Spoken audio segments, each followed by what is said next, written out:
Juifs et Corses, une bien longue histoire.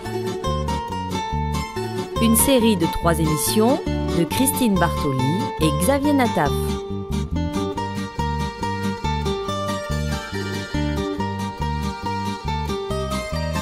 Nous, on a toujours été bien avec la communauté juive.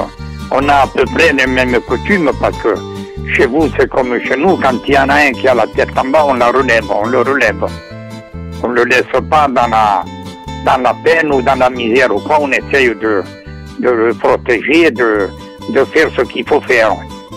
Voilà, le problème, il est là. C'est quand nous, on s'aide. Les juifs, c'est comme les Corses. Hein. Ouais. Quand on voit quelqu'un, un frère ou un cousin ou même un étranger qui est là en train de souffrir ou quoi, on essaie de le sortir de là. Et ça, c'est notre mentalité à nous autres. Depuis près de 2 millénaires, les peuples juifs et corses se côtoient, s'apprécient et s'enrichissent mutuellement. Cette émission explore les multiples aspects de cette relation unique.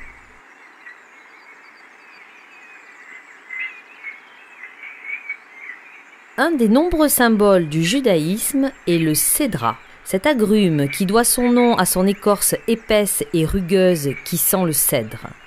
Ce fruit fait aussi partie du patrimoine culinaire corse qui sert à la confection de fameuses confitures, pâtes de fruits et fruits confits.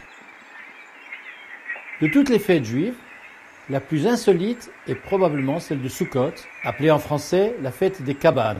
Chaque matin de Sukkot, sauf le Shabbat, pendant que l'on loue l'Éternel avec les psaumes du Hallel, les fidèles se saisissent d'un bouquet composé de 4 espèces de végétaux, en hébreu les arba'a minim, et l'agitent par 3 fois dans la direction des 4 points cardinaux, ainsi que vers le haut et le bas.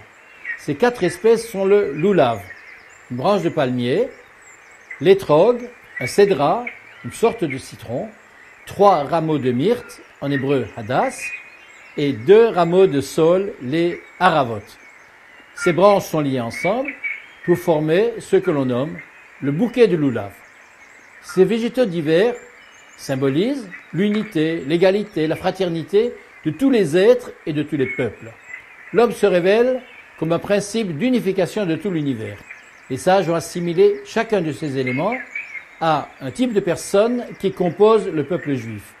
Le cédra, à l'odeur et au goût agréable, symbolise le juif qui étudie la Torah et qui pratique les mitzvot. Le loulav, aux fruits comestibles et pas odorants, représente le juif qui étudie mais ne pratique pas. La branche de myrte, qui sent bon mais ne porte pas de fruits, symbolise celui qui pratique sans étudier. Et enfin le saule, sans odeur ni goût, représente celui qui n'est ni dans la pratique ni dans l'étude. Réunir ces 4 espèces nous rappelle donc qu'une communauté reste incomplète tant que tous ces éléments ne sont pas solidaires.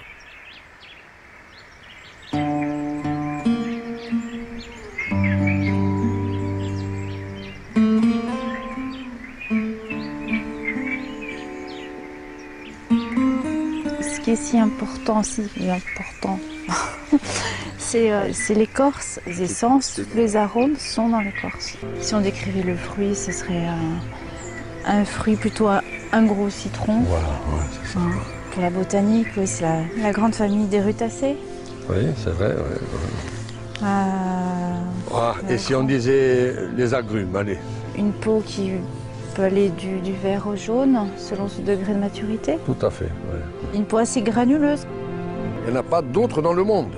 Ce qui est sûr, c'est que le cédra vient du pays de Médée, de la Mède, de la Perse, et qu'il est venu jusqu'à Jérusalem. Et de là, il a traversé la Méditerranée dans tous les sens, et il est passé en Corse.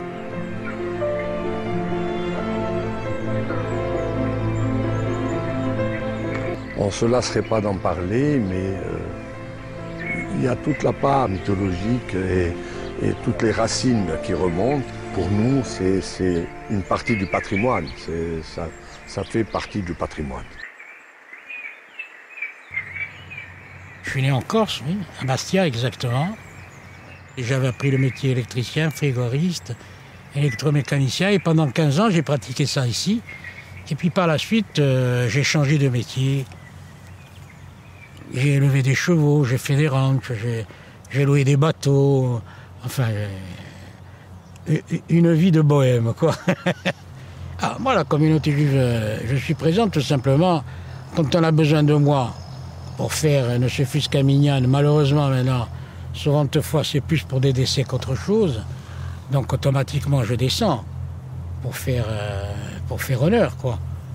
Bon, mais autrement, je n'ai pas, par exemple, de contact journalier ou même à la semaine. Je n'ai qu'occasionnellement. Et puis, de toute manière, la communauté juive ne se fût-ce qu'à Bastia, maintenant, elle est pratiquement plus... Elle est presque inexistante, quoi. Et recréer une communauté, alors ça, je n'y crois absolument pas. À mon avis, il n'y a aucune raison. Absolument pas. Non, ça, c'est certain, à mon avis. Hein. Tous les ans, je vais en Israël pour aider à Tzahal, à Sarel, pour faire du volontariat dans l'armée. Voilà. Pour moi, c'est une manière de rester attaché à mon judaïsme. En plus, je suis abonné à 3 revues Actualité juive, Jérusalem Post et l'Arche. Ça fait que je suis en permanence au courant de tout ce qui se passe dans la communauté. Et quand j'ai fini de les lire, tous les copains du village me les demandent parce qu'ils sont intéressés. Nous avions un judaïsme tout à fait simple, quoi. On descendait à la synagogue, enfin c'était toujours une ambiance bon enfant et puis sans être religieux outrancier, quoi. C'était... Bon, moi personnellement maintenant, n'étant ni croyant ni pratiquant, étant athée, bon, être athée ça ne veut pas dire que je ne suis pas juif, au contraire, hein. Je le suis peut-être plus que d'autres. La preuve, c'est que si on a besoin de moi, demain je prends l'avion et j'y vais. Hein. Voilà, c'est ma forme à moi d'être. Je suis née juive. Je suis de famille Cohen. Les Cohen, c'est plus que des juifs. Mais, comment vous dire,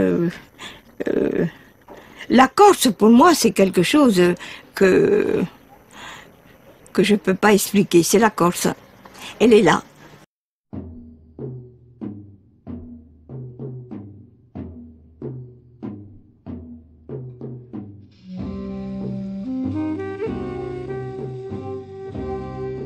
Pour moi, il n'y avait pas de double identité en fait. Je l'ai plus vécu quand je suis partie en Israël, cette double identité. Parce que pour moi, on est juif ou pas.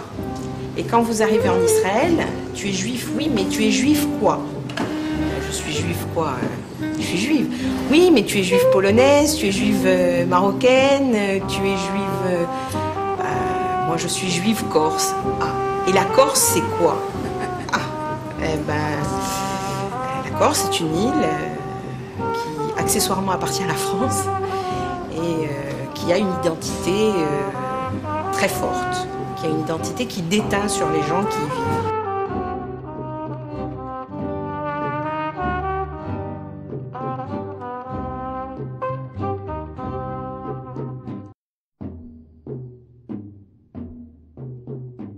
En 1947, la Corse apporta sa contribution à la création de l'État juif. Nicolas Antonelli, président de Corsica Israël. Les Corses d'alors décidèrent de secourir les combattants juifs qui luttent pour leur indépendance et pour former leur État. Leur mission, accueillir des avions bourrés d'armes qui vont s'envoler vers des lieux gardés par l'Haganah. Ajaccio est alors choisi comme piste d'atterrissage. Des hommes, parmi eux des voyous et des policiers, rendent visite au préfet de l'époque, un certain Maurice Papon. Ils vont lui expliquer que l'aéroport d'Ajaccio sera réservé à ces transports d'armes. Il bénéficie à l'époque de l'accord du gouvernement socialiste qui ne peut agir ouvertement. Donc Maurice Papon va fermer les yeux, les armes pourront transiter par la Corse et se diriger vers le futur État juif.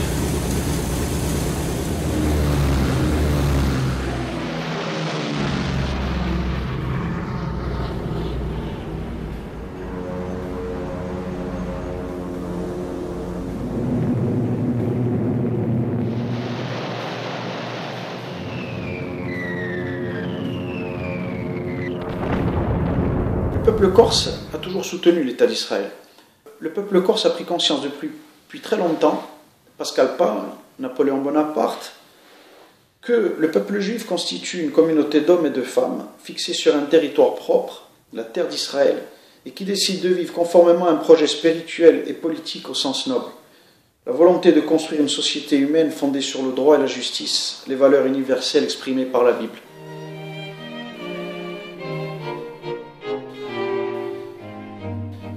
En effet, 150 ans plus tôt, le 20 avril 1799, Napoléon avait préparé une proclamation créant en Palestine un État juif indépendant. Il ne put réaliser ce projet à cause des Anglais accourus au secours des Turcs lors du siège de Saint-Jean d'Acre, au nord d'Israël. Par cette proclamation, imprimée et datée du 22 avril 1799, Napoléon aurait créé l'État d'Israël. Cette proclamation a finalement donné naissance au sionisme en renforçant l'idée qu'il était juste que les Juifs retrouvent leur patrie.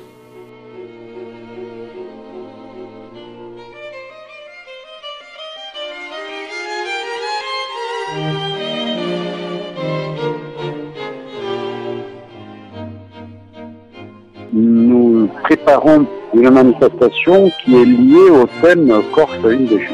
Jean-Dal Coletto, vice-président de la Maison de la Corse à Marseille. Même si l'organisation de Yad Vashem me paraît difficilement accessible pour inscrire sur la liste des justes parmi les justes une personne morale comme la Corse, quoi.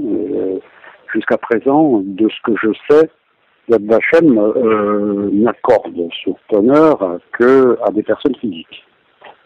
Même si effectivement ça paraît difficilement compatible avec le passé des inscriptions des justes parmi les justes, il y a toujours cette revendication. Et donc nous allons projeter le film d'André Campana, Corse, île des Justes, et il va y avoir la participation, a priori, de maître Teddy Cohen, qui est avocat au barreau de Paris, et qui a dans son portefeuille un projet, création d'une maison de la Corse en Israël. Nous avons reçu maître Teddy Cohen cet hiver, et nous avons discuté ensemble de ce projet qui nous paraît non seulement faisable, mais en plus pour la promotion de la culture en Corse, en Israël, et l'organisation d'échanges un peu plus structurés entre la Corse et Israël. Vous partez en vacances, allez dans un pays qui nous a toujours accueillis et qui nous a protégés lors de la Shoah. Allez en Corse. On ne nous a jamais livrés et on nous a toujours protégés. Donc ce raisonnement serait à l'origine de la création d'une maison de la Corse en Israël. Pendant la Seconde Guerre mondiale, alors que la Corse était occupée par les fascistes italiens, les habitants de l'île se mobilisèrent pour aider les Juifs à se cacher. Avec les moyens du bord, ils aidèrent hommes, femmes et enfants à se réfugier dans les villages de montagne. La Corse a été le seul département français qui n'a ni arrêté ni déporté de Juifs pendant la Shoah.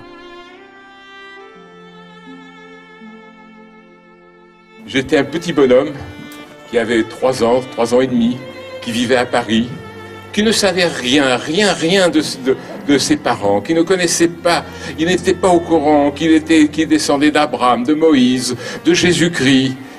Et puis un jour, eh bien, on est venu frapper à sa porte. On a tapé très fort. C'était les policiers qui étaient là, qui ont donné des ordres à ses parents. Habillez-vous. On l'a amené dans un train pendant des jours, sans boire, sans manger. Il faisait très chaud. Et un jour, on l'a fait descendre du wagon. Et on a dit, maintenant, mettez-vous en colonne. La 3e colonne qui était faite que de petits enfants, eux, ils allaient tous à la douche. Et quand ils sont rentrés dans la douche, eh bien, c'était pas de l'eau, c'était du gaz. Cet endroit s'appelait Auschwitz. Eh bien non, ça c'était la mauvaise histoire. La vraie histoire, elle n'était pas celle-là. La vraie histoire de Jeannot, c'est que par le truchement de son père, il est arrivé en Corse. Nous l'avons rejoint. Et on a été accueillis en Corse, à Canaries. Eh bien, je parlais le corse. Je regrette, j'ai complètement oublié. On m'appelait le Corse. Et aujourd'hui, je suis toujours pas corse, mais je suis très fier de la Corse. Je suis très fier des Canarais. Et je vous remercie. Innigrampi di l'orribilità che l'usia in Auschwitz o a Treblinka, a Sobibor, a Majdanek, a Luscelmeno e a Belzec. Famiglie intere ne so sparite, come le fronde si so svanite, un gran mortizzo fu sperdiato, che ancora cielo ne è scappato. Il suo popolo spaventato, diletto ricchezze spoliato, stati dose dimenticati, nantuali bracci furono stampati. E ci stata asciugati, e la righisce risparati, travagliando come gli schiavi, scheletri ma pur vivi. Quant'è li furono ingiuliati, Juifs et Corses, une bien longue histoire. Il y avait 4 familles de juifs à la porte. Un habitait là, voyez-vous, cette maison-là. Et il était seul. Il était seul, il habitait précisément à l'étage où la fenêtre est ouverte, plus haut. Et il m'avait dit que j'étais très bien avec eux, parce que je parlais souvent avec eux. Il m'avait dit qu'il était cinéaste. Il avait un nom en R, je ne sais pas si c'était Spieger, un nom comme ça. Un peu comme ça. Après, il y avait Toledano, qui était rabbin. Il y avait les Cohen, qui sont de la rue Napoléon, oui, à Bastia. Et il y avait bien entendu Jacob. Jacob, qui était un habitué de la Porta, le père de Nino. Le père de Nino, qui était un habitué de la Porta parce qu'il faisait le marchand ambulant. J'étais très bien avec Toledano. Et j'avais même un peu flirté avec sa fille qui était très belle, Berthe. Et une était là, qui s'était mariée avec un Nino. Et Rachel, je crois. Rachel s'est mariée avec un Nino. Et il y avait Berthe qui était... Et on promenait souvent ensemble, sans plus, maintenant. Mais on était quand même bien. Et avec un Nino, elle enseigne qu'à un moment donné, j'avais également la petite barbe, on m'avait appelé le rabbin.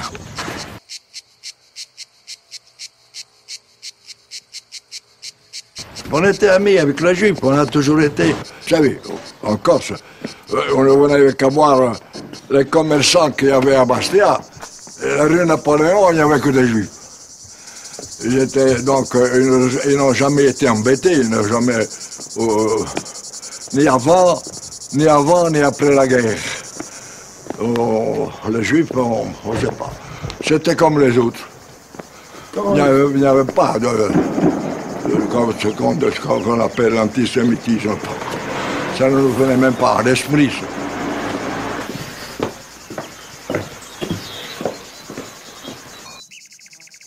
Tia Maria, elle a caché donc un juif chez elle.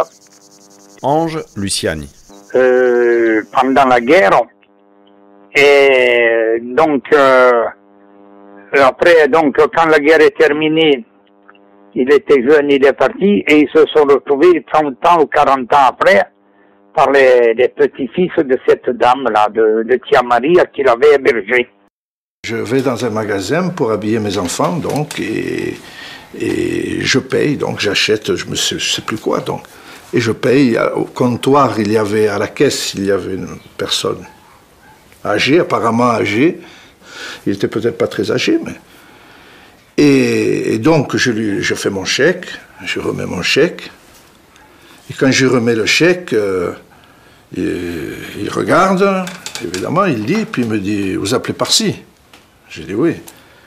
Il me dit, d'où êtes-vous? Et j'ai dit, je suis de Castifaro. Ah, de Castifaro. Tu es le fils de qui? Il me tutoie, il me dit, tu es le fils de qui? Et je lui dis, je suis le fils de Benoît. Mais qui Benoît? Benoît de Tia Maria. Oui, je dis, je suis le petit-fils de Tia Maria. Ah, tu es le petit-fils de Tia Maria. Oui. Étonné, content, l'air joyeux, il prend le chèque et déchire le chèque. Alors je lui dis, monsieur, attendez, mais là, il y a quelque chose, là, il y a quelque chose. Vous vous trompez. Je ne vous connais pas, excusez-moi, je ne vous connais pas, mais... Alors il me dit, je m'appelle Namani. Tu connais mon nom, tu sais qui je suis? Il me dit peut-être son prénom que j'oublie. Et il me dit, je m'appelle Namani. Namani, évidemment, il me dit, tu me connais, tu sais qui je suis?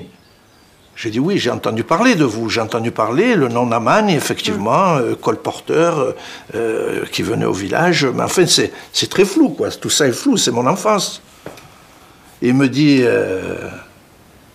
tu es bien à la grande maison en haut, la maison de Tia Maria, en haut du village? Oui. En bas, dans la cave, il y a toujours le trou où on peut se cacher, derrière, dans la cave derrière, là-bas. J'ai dit oui, mais comment vous savez ça? Et il me dit, écoute, ta grand-mère t'a jamais dit, tu connais pas? Non. Il me dit, pendant la guerre, je me suis caché là-haut chez vous. Ta grand-mère m'a caché. Je me suis sauvé, je faisais partie des persécutés, et je me suis sauvé, je suis venu chez vous. Alors il me dit, tu penses bien que pour une fois que j'ai un Parsi qui vient chez moi, il me dit, il n'y a jamais personne qui vient. Pour une fois qu'un Parsi vient chez moi, je ne vais pas te faire payer. Tu penses bien? J'ai dit, mais attendez, mais ça n'a rien à voir. Si, pour moi, oui. Évidemment, ça a à voir. Si grand-mère ne me l'avait pas dit, et si elle ne l'avait pas dit, c'est que c'était son secret, c'est qu'elle n'avait pas, elle pensait qu'elle n'avait pas à le dire. C'était pas, si je n'avais pas rencontré ce monsieur Namani à l'époque, on n'en parlerait même pas aujourd'hui. Des années après, lorsque grand-mère est décédée, j'en ai parlé premièrement à mon père, qui lui, les années ayant passé, évidemment, on a commencé à parler de ce genre de choses, a demandé à ses frères et sœurs. Et grand-mère n'en avait pas parlé, ni à mes oncles, ni à mes tantes. Elle avait gardé son secret.